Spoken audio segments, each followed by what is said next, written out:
ధనుర్మాసం సందర్భంగా సంతిరపల్లిలోని వెంకటేశ్వర స్వామి ఆలయంలో కోటి దీపోత్సవం అంటే స్వామివారి యొక్క దర్శనార్థం వారి యొక్క ఆశీర్వాదం కోసం రావడం జరిగింది. ఇక్కడికి చక్కగా స్వామివారి దర్శనం చేసుకొని స్థానికంగా ఉన్న మా వైఎస్ఆర్సీపీ ఇన్ఛార్జి గారు భార్గవరెడ్డి గారు, అదే కదా మా మున్సిపల్ చైర్మన్ మన సల్లచల సాంసరావు గారు, అదేవిధంగా స్థానికంగా ఉన్న మిత్రులు చాలామంది కౌన్సిలర్లు కావచ్చు, వైఎస్ఆర్ కాంగ్రెస్ పార్టీ నాయకులు కావచ్చు, ఆర్ఎస్ నాయకులు కావచ్చు, అందరం కూడా గతంలో పరిచయస్తులు అందరూ కూడా ఈరోజు ఇక్కడ కలవడం జరిగింది.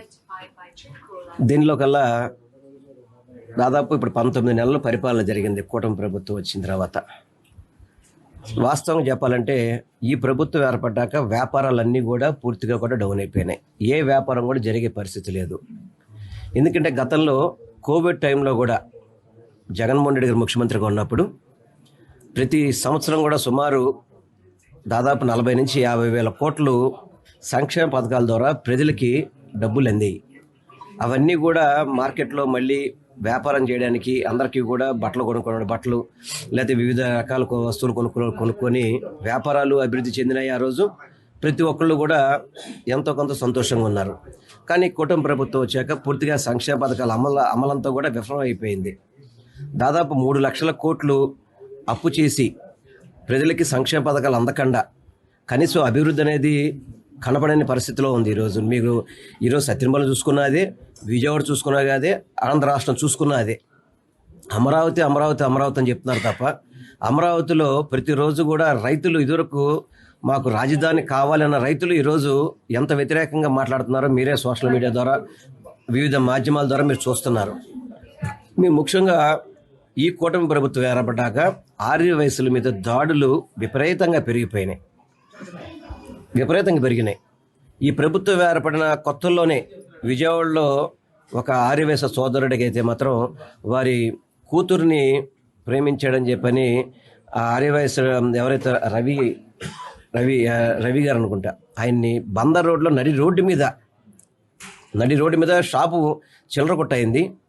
చిల్లర కొట్టు మూసుకొని ఇంటికి వస్తుంటే పాప కూడా వెనకాల బండి మీద ఉంది. బండి ఆపి శ్రీరామ్ ప్రసాద్ ఆయన పేరు, ఆయన్ని నడి రోడ్డు మీద బందర్ రోడ్లో చంపేస్తే ఈ రోజు వరకు కూడా అతిగతి లేదు. కనీసం ఆ కుటుంబాన్ని ఈ కూటమి ప్రభుత్వం ఆదుకున్న పని, ఎందుకంటే కుటుంబ యజమాని చనిపోయాడు. కనీసం ఈ కూటమి ప్రభుత్వం స్పందించి ఏదైనా ఆర్థిక సహాయం చేస్తుంది అనుకున్న పరిస్థితి కూడా లేకపోవడం చాలా బాధాకరం.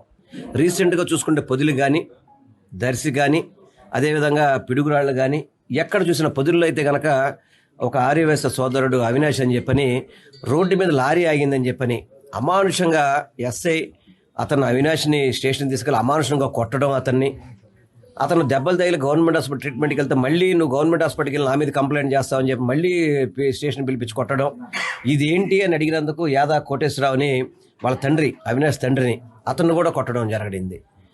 అప్పుడు పొదిలి టౌన్ అంతా కూడా బంద్ చేస్తే చంద్రబాబు సైతం కూడా దిగ్భ్రాంతి వ్యక్తం చేశాడు.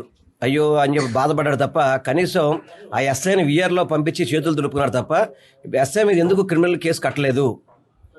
అంటే ఒక వ్యక్తిని రక్తం వచ్చేటట్టు కొడితే ఎందుకు అతని మీద ఇప్పటివరకు క్రిమినల్ చర్యలు తీసుకోలేదు? అతను సస్పెండ్ ఎందుకు చేయలేదు?